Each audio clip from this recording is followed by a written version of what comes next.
Bonjour les amis, j'espère que vous allez tous très bien. Très content de vous retrouver pour cette nouvelle vidéo débrief de la victoire du Barça 7 buts à 3 contre Séoul. C'est le deuxième match de la pré-saison. Il y a eu énormément de bonnes petites choses à dire et on va commencer tout de suite le débrief en commençant par le premier point. Déjà, le premier constat que moi j'ai fait sur ce match-là, c'est que le Barça commence vraiment à monter en puissance. Parce que contrairement au premier match où vraiment physiquement tu voyais les joueurs piocher, être vraiment en dessous de l'adversaire et tout, aujourd'hui physiquement quand même, tu te rends compte que ouais, le Barça commence sérieusement à monter en puissance. Donc normal qu'on ait un score comme ça qui reflète un petit peu l'écart de niveau entre les deux équipes parce que voilà, le score qu'on a fait contre le Vissel Kobe, c'est aussi dû au fait que physiquement ils étaient beaucoup plus au-dessus et tout, mais aujourd'hui on sent quand même que le Barça commence vraiment à monter en puissance. L'équipe de la première mi-temps et l'équipe de la deuxième mi-temps aussi, les deux étaient vraiment en forme. Rafinha, Lamine Yamal, Lewandowski, tous ces joueurs-là qu'on trouvait un petit peu frileux lors du premier match et tout, ils étaient beaucoup plus affûtés aujourd'hui. Et voilà, le Barça gagne 7 buts à 3. Il y a quand même pas mal de choses négatives qu'on va retenir de ce match-là. Je vais y revenir après. Mais déjà, parlons des choses positives. Je vais commencer par monsieur Lamine Yamal. On le disait lors du précédent débrief, on l'a dit, ne pas s'affoler, les mauvais matchs, ça arrive. Il a fait un mauvais match, mais ça va passer aujourd'hui. Il y a même beaucoup qui se disaient déjà que Ronny Bardi allait prendre sa place et tout. Moi, ça me faisait marrer en fait. Parce qu'aujourd'hui, déjà, Lamine Yamal vous montre pourquoi il ne faut pas trop parler avec lui en fait. Un doublé aujourd'hui, une maturité dans son jeu, une vitesse un peu plus, genre une manière de courir un peu plus mature. Je ne sais pas si vous avez constaté. Je pense que lui, il commence à progresser à vue d'œil en fait. Parce que la saison dernière, par exemple, les deux buts qu'il met là, pas ceux qui les mettent. Donc, il commence vraiment à progresser. Déjà, vers la fin de la saison dernière, il a commencé à développer une sorte de frappe côté opposé qui prend la lucarne et tout. On l'a vu contre l'Espagnol, on l'a vu contre Villarreal, on l'a vu contre le Real aussi. Mais je sens que actuellement il est également en train de développer une frappe premier poteau en fait. Parce que déjà sur le but de Lewandowski, le premier but du Barça aujourd'hui, il fait une frappe au premier poteau, ça touche le poteau malheureusement et ça revient sur Lewandowski. Et sur son but aussi, le premier but qu'il met, c'est un but qu'il met au premier poteau également. Donc je sens qu'il est en train de travailler sur ça aussi pour augmenter sa palette concernant les frappes. Et que dit de son deuxième but? Il envoie le défenseur coréen sur je ne sais quelle planète et après il finit comme ça, pied gauche et tout. Donc franchement, je pense qu'il est en train de vraiment progresser côté finition et tout.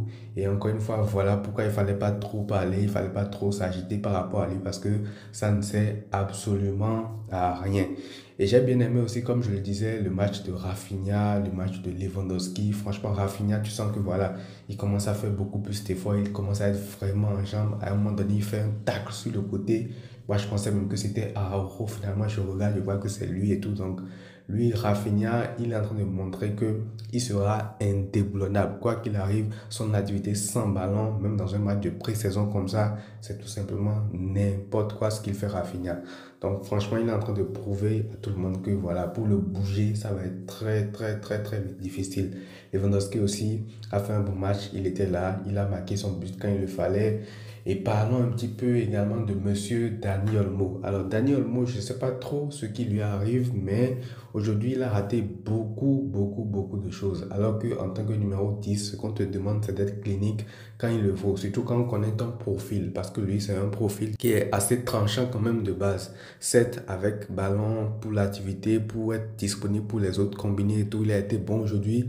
Mais dans ce qu'on lui demande le plus, la justesse quand il le faut, franchement, il n'a pas été bon. Certes, il fait une passe D sur le deuxième but de Lamine Yamal, c'est lui qui le lance comme ça en profondeur pour aller éliminer le défenseur et tout. Mais j'ai pas du tout aimé son match. Il a manqué deux buts, je crois, deux occasions franches. Et après, il a manqué aussi quelques passes et tout. Et d'ailleurs, même après la frappe qui manque sur la passe de Rafinha, quand il fait un raid sur les têtes sur le côté, il lui donne la passe.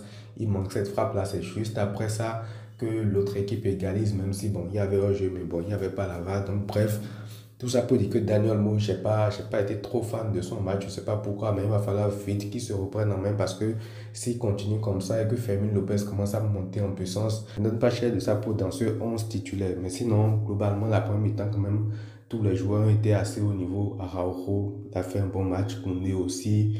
Voilà, Baldé aussi sur le côté pour sortir le ballon, pour faire des accélérations, tout ça. Franchement, tu sens quand même que vraiment l'équipe commence à monter en puissance, comme je l'ai dit. Donc, Ça fait vraiment du bien de les voir à ce niveau-là. Maintenant, concernant la deuxième mi-temps, il y a également de bonnes choses qu'on a vues parce que voilà, il y a eu une équipe en première mi-temps, une équipe en deuxième mi-temps. Et déjà, concernant les joueurs de la deuxième mi-temps, je vais revenir encore sur M. Christensen en fait. Même quand on enlève le but qu'il marque, parce que c'est que beaucoup vont parler du but qu'il marque, mais pour moi, le but qu'il marque même, c'est du bonus, c'est du plus. Je ne regarde même pas le but qu'il marque. Je regarde juste ce qu'il fait défensivement, la sérénité qu'il apporte à ta défense. C'est n'importe quoi en fait. Il y a à un moment donné une passe ratée de Rooney Badji qui voulait donner un but à l'équipe de Séoul. C'est lui qui est là, qui vient, qui intercepte le ballon au bon moment. Sinon, Séoul allait marquer sur ce but-là. Il fait de très très bonnes interventions. Et pour moi, comme je l'ai dit, son but n'est qu'un bonus en plus. Et je pense que pour lui aussi, il avait à cœur quand même de montrer à tout le club, toute l'équipe, tous les dirigeants et tout que c'est un joueur qui ne doit pas être vendu. C'est un joueur qui peut être titulaire dans tous les matchs en fait du Barça. Donc franchement, comme je l'ai dit, je le redis, si le Barça vend ce mec-là, moi je ne comprendrais plus absolument rien à ce qui se passe dans le club. Donc top performance de sa part, très très bon match aussi. Gavi a fait une entrée très très pertinente, il a été intéressant dans le double pivot avec Casado, il a marqué également un super but, contrôle orienté, frappe, pied gauche et tout, petit filet droit. Donc voilà, j'ai bien aimé l'entrée de Gavi. Il a même pris le capitana. Après, il est sorti pour le cousin Fernandez, un truc comme ça, je crois. Mais il a fait une très très bonne entrée. Ferran Torres aussi, voilà, qui marque un doublé. Qui, contrairement au premier match, commence à monter également en puissance. Alors, sur son premier but, j'aurais quand même aimé qu'il fasse la passe à Rashford parce qu'il aurait pu lui faire la passe pour le faire marquer et tout. Mais bon, il a choisi la solution individuelle, ça se comprend. Et d'ailleurs, même sur son deuxième but, c'est Rashford qui lui fait la passe. Donc, je pense que lui aussi, ça va lui faire du bien de marquer un doublé comme ça, de commencer à se signaler. Parce que voilà, la place commence à coûter cher devant. Donc, il faut que lui aussi se mette en confiance et se rassure en marquant et en signalant à tout le monde que voilà, au cas où Lewandowski lève un peu le pied, c'est lui qui est là, c'est lui qui peut faire la différence et tout. Rashford, j'ai bien aimé son entrée aussi. Il a été très, très, très bon sur le côté des accélérations par-ci, par-là. Il a manqué un peu plus de justesse sur les frappes pour marquer son but. Mais il a fait une très, très bonne entrée. Il a fait du sale sur le côté. Il a même fait la passe sur le deuxième but de Ferran Torres. Donc, j'ai senti un Rashford qui était quand même très très en jambes, malgré qu'il ne soit pas encore à 100%, parce qu'il faut rappeler toujours ça, il n'était pas à 100%, il vient de blessure, il a quitté Aston Villa, il était blessé et tout, donc voilà, il est en train de monter un peu en puissance, malgré ça quand même, tu ne sens pas qu'il y a un delta de différence entre ce qu'il peut faire sur le côté dans l'état actuel en fait. Donc ça c'est très très encourageant pour la suite. Ça prouve aussi que dès que tu auras un joueur comme lui à 100%, ça peut être énorme pour la suite. Et d'ailleurs même quand lui est là, tu sens que voilà, même à gauche aussi, il peut se passer des choses en fait. Parce que quand il est là et que Badji est à droite, c'est ce qu'on disait, tu as deux profils déséquilibrants qui peuvent rentrer intérieur. Pas comme un Rafinha par exemple qui va aller un peu plus dans l'axe et qui va laisser place à Baldé tout le temps. Non, tu sens que voilà, il y a vraiment de la diversité sur les côtés. Le danger peut venir de partout, d'une percussion, une intrusion au cœur du jeu et tout. Donc voilà, c'est quand même très très bien de voir tout ça. Maintenant, je vous disais en début de vidéo qu'il y avait quand même des trucs à rectifier. C'est que la manie qu'on a d'encaisser des buts chaque fois, moi ça commence à me saouler parce que la saison dernière, on l'a déjà vu, c'est un truc qu'il va falloir travailler, comme quoi tout n'est pas encore parfait dans ce Barça-là aussi, et c'est normal, c'est la pré-saison, il va falloir commencer à trouver une solution à ça, parce que tu as l'impression que tu domines tout le match, tu as le ballon, tu marques, tu es supérieur et tout, mais chaque fois que l'adversaire part en contre-attaque, c'est fini, il y a danger, il y a but, systématiquement. Regardez les trois buts qu'on prend aujourd'hui, encore une fois.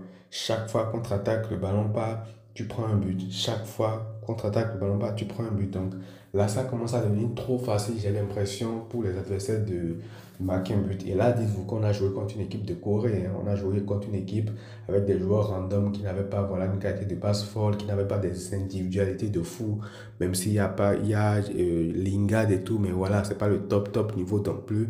Donc, si tu te fais prendre chaque fois par une équipe comme ça, imagine ce que ça va être quand ce sera des équipes de Liga, de Ligue des Champions, etc. Franchement, j'espère vraiment que Flick va trouver une solution à ce problème-là, si je peux le dire, parce que voilà, on sait qu'on va jouer bloc haut, on sait que Flick mourra avec cette idée, jamais il nous laissera ça, mais je pense quand même qu'il y a une manière de contrôler cela, en fait, pour que chaque fois que le ballon part dans ton dos, tu n'encaisses pas, en fait, parce que là, ça commence à devenir beaucoup trop. Tu n'es pas censé, normalement, encaisser 3 buts face à une équipe coréenne, même si c'est un match de pré-saison. Donc franchement, j'espère que voilà, on va trouver des solutions par rapport à ça. Sinon, la saison, ça va être encore très longue. Tu ne vas pas marquer 5-6 buts à tous tes adversaires. Donc si tu n'es pas solide et que chaque fois tu encaisses, tu peux te compliquer la tâche dans plusieurs matchs en fait. Donc voilà les amis, c'est tout pour cette vidéo. Voilà un petit peu ce que j'ai noté par rapport à ce match-là. Il n'y a pas grand-chose à ajouter non plus. Le prochain match nous donnera peut-être plus d'enseignements par rapport aux trucs qui ont évolué en temps. Prenez tout soin de vous les amis et à très vite.